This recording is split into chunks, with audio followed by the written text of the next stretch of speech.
Welcome, this is Carrie Shell from On Point Quilter. In today's tutorial, I started with an image that I found online that I wanted to incorporate in a quilt. In the tutorial today, I will show you how to bring that image into Electric Quilt and then design a block around it. This morning I was looking for a patriotic item to include in a quilt that I'm just thinking about designing.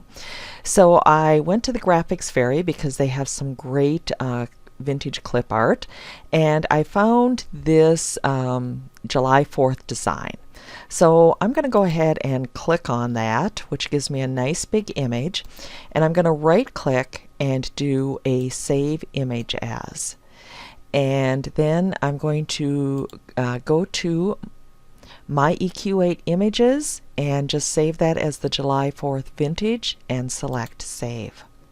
Okay, I've now opened Electric Quilt and I'm going to start by selecting a new project, and I'm going to call this one Patriotic 2018, and I'm going to select OK. Now I'm going to view my project sketchbook, go to the Fabrics tab, and I'm just going to clear all the existing fabrics. And that's going to allow me to bring some other ones in. So I'm going to search fabric swatches, and I'm going to go to my EQ stash.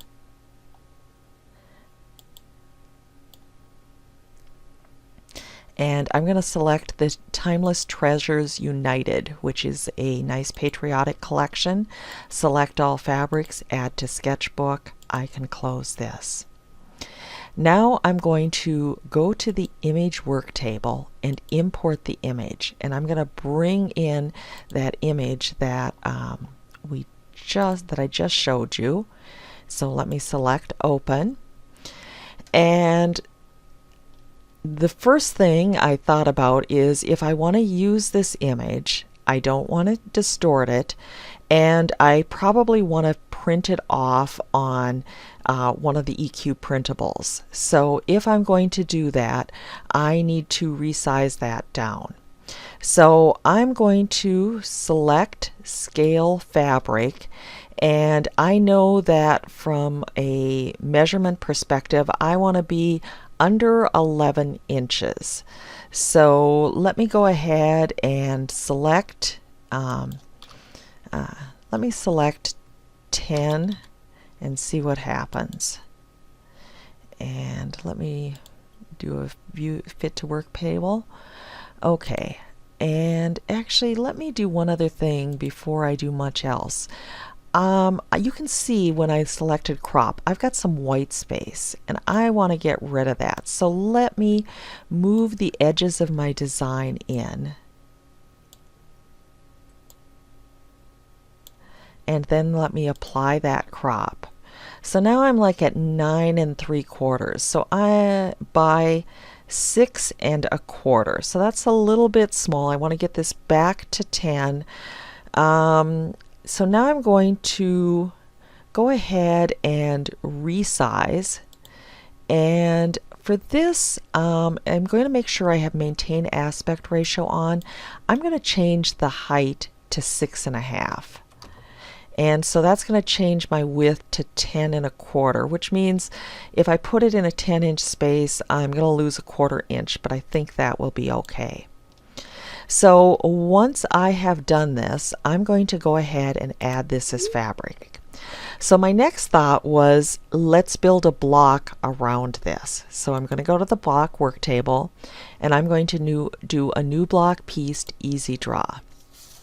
Now to the 10 inches across, I'm going to add basically a frame that will look a little bit like star points. So I want to add 2 inches both directions, which means I want a width of 14.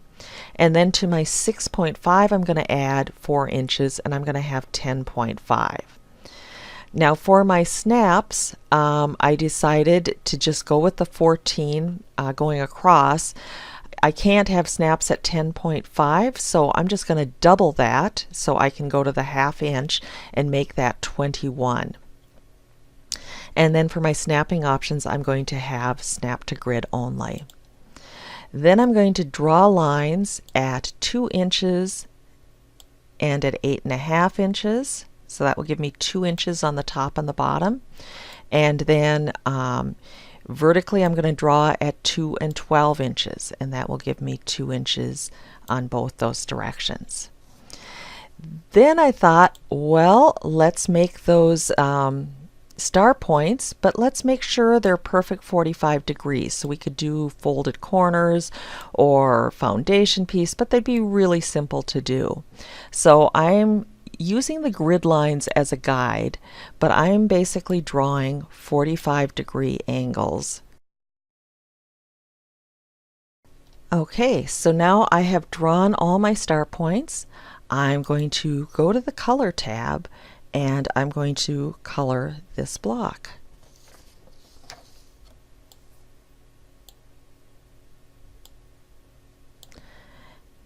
And I'm going to put that in the center, and I'm going to use fussy cut, and that is actually highlighting it very nicely. So that's exactly what I wanted to have happen. So if I print this off, it's going to make a great center for my my quilt. And then I'll let me use the paintbrush and color the rest. And I will add that to the project sketchbook. Thanks so much for watching. For additional tips and techniques, please subscribe to my weekly newsletter at www.onpointquilter.com. And while you are there, check out my various class offerings for EQ8. Next week, I plan to take this unusually sized block and create a quilt around it.